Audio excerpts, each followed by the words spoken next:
The right arm ends above the elbow. There is no forearm, no wrist, no hand. The bone simply stops, and where it stops, the body has grown a smooth cap of new bone over the break, the way a tree closes over a cut branch. That cap is the entire story. It means he did not die of this. Bone only heals in the living. The body has to eat and rest and stay warm and keep doing all three for months before it will seal a wound like that. He did, and that is only the arm. The left eye socket is crushed inward along one side, a healed fracture running through the bone that holds the eye. He was very likely blind on that side. The skull carries other old damage healed over. The right leg and foot are marked by injury and worn by arthritis, which means he limped. And inside both ear canals, dense growths of bone have narrowed the passage, one side partly, the other side completely bridged across. He was in all probability deaf in one ear and going deaf in the other. Add it up, one arm, one eye, a bad leg, almost no hearing. And he lived like that for years in the Zagros Mountains in the Ice Age, among wolves and leopards and hyenas, tens of thousands of years before anything we would call a village. Somebody fed him. That is the argument anyway. It is the most famous argument in the study of Neanderthals, and it is worth more than the flowers people remember it for. It is also softer than it looks, and this episode is going to take it apart. He is called Shanidar I. The cave that holds him sits on Dramatized Mountain in the Zagros Range in the Kurdistan region of northern Iraq, about half a mile from the Great Zab River and around 640 meters above sea level. It is not a crack in a rock, it is a hall. The entrance is roughly 25 meters across, and inside, the chamber opens out to about 53 meters wide and 14 meters high. Local Kurdish families have used it within living memory, penning goats inside through the winter. It is a good cave. That is exactly why it matters. It has been a good cave for a very long time. An American archaeologist named Ralph Solke began digging here with a first sounding in 1951, then in seasons through 1953, 1956 and 57, and finally 1960. He cut a trench down through the floor of the cave and went deep, down through a Neolithic layer near the top, down past the stone tools of modern humans and into a layer of middle Paleolithic deposits called Layer D that runs something like 8.5 meters thick. In that layer, at depths of roughly 4 to 7 meters, his team found Neanderthals, 9 of them from Solke's seasons alone. Men, women, and infants. It is one of the richest collections of Neanderthal dead ever recovered from a single place. More have come out since. A 10th individual was recognized in the collections in 2006, and the recent excavations have added more still. The very first Neanderthal Solke found, back in 1953, was an infant, about 8 meters down. It was catalogued years later as Shanidar 7. And the cave kept being used long after the Neanderthals were gone. In 1960, the team also uncovered a cemetery of 34 modern humans near the top of the sequence, from around 11,000 years ago, right at the moment people in this part of the world were beginning to farm. Layer D is not a quiet layer. Solke could pick out 9 separate major rockfalls inside it, huge blocks of ceiling that came down over the millennia. Several of these Neanderthals appear to have been crushed by them. Living in the best shelter in the valley meant living under a ceiling that periodically killed you. The dating is not tidy, and honesty requires saying so. Broadly, the Shanidar Neanderthals fall between about 75,000 and 35,000 years ago.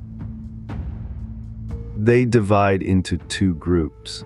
Shanidar 1, 3, and 5 come from the upper part of the sequence, dated by different researchers to somewhere in the range of 55,000 to 45,000 years ago. Charcoal recovered near Shanidar 1 gave radiocarbon results around 46 to 50,000. The lower group, including the famous one, Shanidar 4, is older, with recent optical dating putting that cluster somewhere between roughly 75,000 and 60,000 years ago. Different labs, different methods, different answers. We are going to call this man Kesh. That is not his name.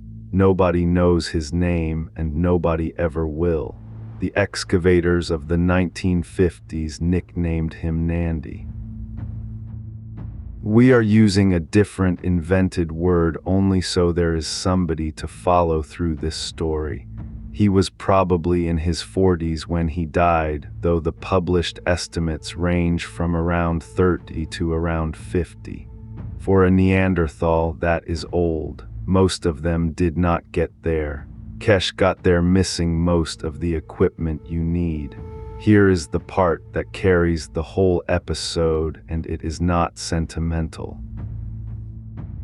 It is arithmetic. Neanderthal bodies were expensive. They were short, heavy, thick-boned, deep-chested, and built for cold. Estimates of what one adult male needed per day run from around 3,000 calories up past 5,500, depending on body mass, climate, and how hard he was working. Some models push higher. Those numbers are estimates, not measurements, and researchers argue about them. But every version of the estimate says the same thing.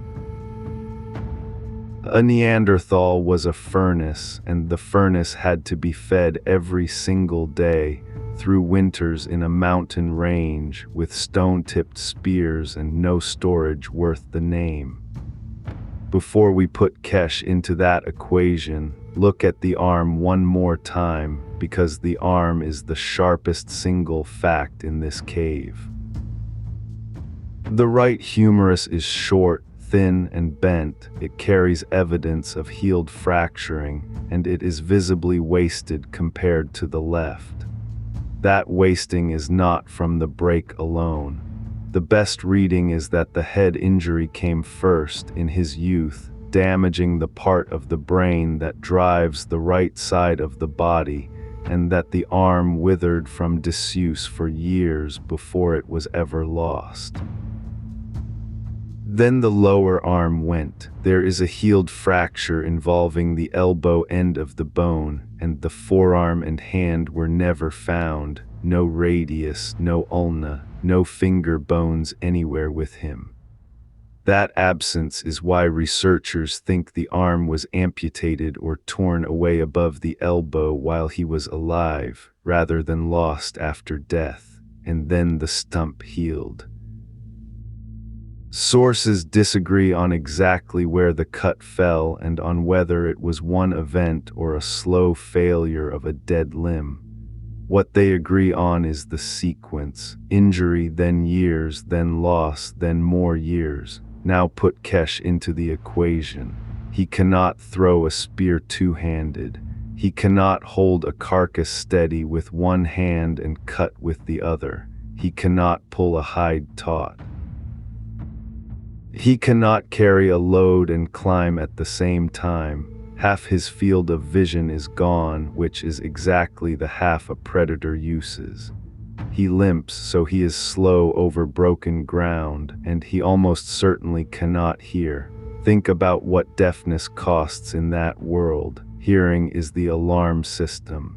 It is the snapped twig behind you, the shout from the ridge, the change in the wind. A researcher describing his ear growths put it plainly. An individual with advanced conductive hearing loss would have been highly vulnerable alone in a Pleistocene foraging context. Alone is the word doing the work there. He was not alone. That is the whole point of him. So somebody carried the difference. Somebody brought back more meat than they needed. Somebody kept a place for him by the fire on the nights he brought nothing in. Somebody noticed when he did not come back and went and found him. And this is where the argument bites, because none of that is free. A group on the edge, working a cold landscape at the limit of what it can support, does not have spare calories. Every mouthful that goes to someone who cannot hunt is a mouthful that does not go to a child, or to a pregnant woman, or to the man who has to be strong enough to run tomorrow. Care is a transfer. It comes out of somebody. Tools do not prove much about a mind. A chimpanzee makes tools. Fire does not prove much either once you have it. But a group that runs a permanent deficit on behalf of a member who cannot repay it is doing something that requires memory, obligation, and a sense of a person as more than their output. That is the strongest single claim anyone makes about Neanderthal social life. Not the spears, not the hearths, him. And he is not the only one in this cave who lived past an injury that should have finished him. Shanidar 3, a man of roughly 40 to 50, has a wound cut into his 9th rib, a sharp force injury, the kind a pointed weapon makes. It had begun to heal. He lived at least several weeks after somebody or something drove a point into his chest. That is often described as some of the oldest evidence of interpersonal violence we have, though what caused it is argued over. Weeks with a punctured chest in a cave in the Ice Age is not a thing you do while also feeding yourself. So there are at least 2 men here who should have died and did not, and now we have to try to break the argument. Because there is a hole in the argument and it is a real one. Healed bone proves survival. It does not by itself prove nursing. Those are 2 different claims, and the second one does not automatically follow from the first. In 1991, an anthropologist named Catherine Detweller published a paper that went straight at this. Her question was blunt: can paleopathology provide evidence for compassion? Her answer was mostly no. Skeletons record what happened to a body. They do not record intentions, feelings, social rules, or status. Behavior does not fossilize. She also pointed out something uncomfortable. When we look at a disabled person in the past and assume they must have been helpless and therefore must have been carried, we are importing our own assumptions about disability and a very old fantasy about noble ancient people straight into the evidence. Then there is the animal test, which is harder to argue with. Wild primates survive injuries that look catastrophic on the bone. Across parts of Africa, wire snares set for bushmeat catch apes, and an ape that pulls free often loses part or all of a hand or a foot. In one chimpanzee community, 11 out of 52 members had limb disabilities. They kept feeding themselves. They adapted, using different grips, different postures, different foods. There is a chimpanzee named Hugo whose skeleton carried 8 healed fractures: the right cheekbone, 2 ribs, a vertebra, a crushed right heel, a broken foot bone, broken toes. From the bones alone, you would say this animal could not possibly have survived without help. He took months to walk normally again, and then he did, and he died years later of old age. Nobody nursed him. Nobody brought him food. Bodies are tougher than we assume, and a group does not have to organize care for an injured member to survive. It only has to tolerate them, and tolerance is cheap. Tolerance costs a group almost nothing. It means not driving someone off, not fighting them for scraps, letting them sleep near the fire because the fire is already lit. Deliberate care costs a great deal: food carried to someone, a pace slowed to match theirs, a shelter chosen because they can reach it. Those are opposite ends of a scale, and a healed bone sits somewhere on that scale without telling you where. Injured primates do not all get the same treatment either. Some are groomed and stayed near. Others are avoided, harassed, or driven to the edge of the group. Being alive is not proof of being wanted. It is also worth saying that the counterargument has limits of its own. A chimpanzee that loses a hand still lives in a forest full of fruit it can reach with the other one. Kesh lived in a mountain range where the food was large, fast, and had to be hunted with a weapon that took 2 arms and a working ear. The comparison is not clean, and nobody should pretend it is. So the honest version of Kesh is not the version where he is carried. It is the version where we cannot tell the difference from the outside. Maybe he was fed. Maybe he was simply allowed to stay, and he scavenged the leftovers of other people's kills and did the low-value work that still needed doing: tending a fire, minding children, holding a scraper against a hide with his knee. Those 2 worlds look identical in a skeleton, and there is a real counterweight on the other side too, which is that his injuries are not one accident. They accumulate. Head trauma young, then a lost arm, then a leg that never worked right again, then years of arthritis and deafness stacking on top. Surviving one bad injury is a story about a tough body. Surviving that sequence in a mountain winter into your 40s starts to look like a story about a tough group. The truth is that the strongest word available here is probably. Probably somebody helped. We should say probably and mean it and not pretend it is certainty, because there is a famous piece of this story where certainty was exactly the mistake. This is the part most people know, and most of what they know is wrong. In 1960, Solke's team lifted a Neanderthal from the deeper part of the deposit, catalogued as Shanidar 4, lying curled on his side. Soil samples from around the body went to a palynologist in Paris, a specialist in ancient pollen, and what came back was extraordinary. Not scattered background pollen, but dense clumps of it from flowering plants: yarrow, cornflower relatives, grape hyacinth, a thistle.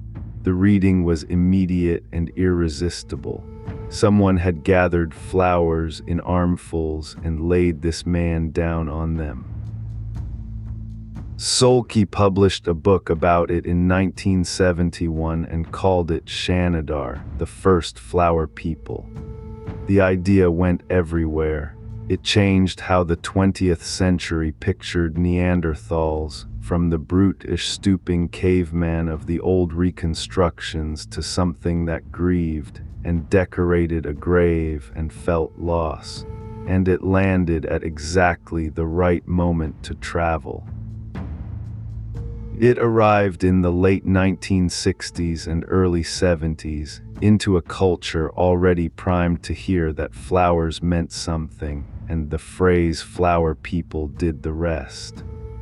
It is one of the very few archaeological findings that everyone has absorbed, whether or not they know where it came from. It is a beautiful story. It is very probably not true. The problem started early.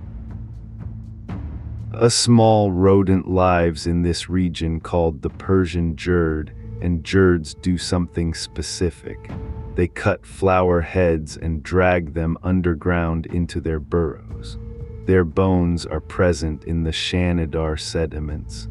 Zoologists worked out that jerds alone could plausibly account for the amount of flower material found near Shanidar 4. Then in 2023, a team including Chris Hunt, Emma Pomeroy, Tim Reynolds, and Graham Barker published a full reassessment of the pollen in the Journal of Archaeological Science. They found the clumps themselves were the problem. Individual clumps contained pollen from more than one species mixed together, which is not what happens when you lay down whole flowers, because a whole flower sheds one kind of pollen. Worse, the species represented do not all bloom at the same time. No single armful gathered on any one day in that valley could contain that combination. Their preferred explanation is solitary bees. Solitary bees nest in burrows in soil, including cave floors, and they pack those burrows with pollen loads gathered from whatever is flowering across the whole season. The excavators found the fossil linings of ancient bee burrows in the cave. Mixed species clumps deposited over months buried underground next to a body. That fits. Other researchers lean toward the rodents. The two explanations compete with each other, and the honest position is that we do not yet know which animal did it. What almost everyone now agrees on is the part that matters. The pollen was not put there by Neanderthals. The flower burial, as a burial with flowers, is gone. And this is the honest heart of the episode, so it needs saying carefully. The most emotionally powerful piece of evidence for Neanderthal humanity, the one that made the museum posters, is the piece that did not survive scrutiny. It did not fall to a new theory. It fell to somebody going back and looking harder at the same soil. That is not a defeat for the field. It is the field working exactly the way it should, which is why, when the same researchers who dismantled the flowers tell us the burials themselves still look deliberate, that carries more weight, not less. They have already proved they will cut their own best story if the evidence says to. So what survives the demolition? More than you might expect. For the last decade or so, a new project has been working at Shanidar, led from Cambridge together with Liverpool John Moores University, Graham Barker directing the excavation, Emma Pomeroy on the human remains, Chris Hunt on the ancient environment. They went back to Solkey's trench, into sediment his team had left in place, and they started finding people again. In 2018, they lifted the crushed upper half of a body out of the ground. She is called Shanidar Z. Her skull had been flattened to about 2 centimeters thick by rockfall and by 70-odd thousand years of sediment pressing down on it. It came out in blocks. In the lab, researchers microscanned each block before dissolving the consolidant and easing the fragments free. A conservator named Lucia Lopez Paulin then rebuilt the skull by hand from more than 200 pieces, including both jaws. Pomeroy described it as a high-stakes three-dimensional jigsaw puzzle. Protein sequencing from her tooth enamel indicated she was female. The wear on her teeth said she was not young, likely in her mid-40s. Her arm bones suggested she stood around 5 feet, about 1.5 meters. The rebuilt skull was scanned, printed in 3 dimensions, and handed to the paleoartists Adri and Alphonse Kennis, who built the muscle and skin back onto it layer by layer. In 2024, 75,000 years after she died, her face was shown to the public. It is not a monster's face. That was the thing everyone noticed. It reads as a person you might pass on a street. Pomeroy's own comment on it was that skulls make Neanderthals and modern humans look very different, and that those differences were not so stark in life, which, she pointed out, makes it a good deal easier to understand why the two populations interbred. That is worth pausing on. A reconstruction is an interpretation, not a photograph, and the artists made choices about skin, eyes, hair, and expression that the bone does not dictate. Some researchers have argued the result is too friendly, too easy to like, and that a face that agreeable is its own kind of storytelling. That criticism is fair. It is also the same criticism that sank the flowers, and how she was lying is as interesting as her face. She was in a shallow gully in the cave floor, a channel cut by water and then enlarged by hand. She was on her side, lying with her left hand curled beneath her head and a stone set behind her head like a cushion. She is the 5th individual found clustered in the same spot, beside a large upright rock that stood over 2 meters tall when these bodies were being placed there. Bodies returned to the same marked place over and over. Microanalysis of the sediments around the cluster picked up charred plant remains, seeds, nuts, grasses, meaning people were preparing and cooking food right there, among their dead. As Pomeroy has put it, there does not appear to be a clear separation between life and death for these people. Think about what that combination actually requires. To return to one specific spot, generation after generation, you need to know it is that spot, which means the location is being remembered and passed on by people who were not there the first time. The rock is the memory device. It stands up out of a flat floor in a dark cave, and it says here, that is not proof of belief or of an afterlife or of grief. It is proof of something narrower and still remarkable, that the dead had a place and the place was kept. So set the flowers aside. What is left is a cave used as a place for the dead across tens of thousands of years, bodies laid in cut hollows, a rock marking the spot, meals cooked beside them. And a man with 1 arm, 1 eye, a ruined leg, and no hearing who got to be old. We cannot prove anybody loved him. We cannot prove anybody fed him. The skeleton will not say. What the skeleton says is that year after year, this group did not walk away from him, and that a body which could not pay its own way was still there by the fire when the fire was moved to the next place. That is not a flower on a grave. It is something quieter and much more expensive. Somebody waited for him. Somebody waited in a world that had no reason to wait and did it for years. That is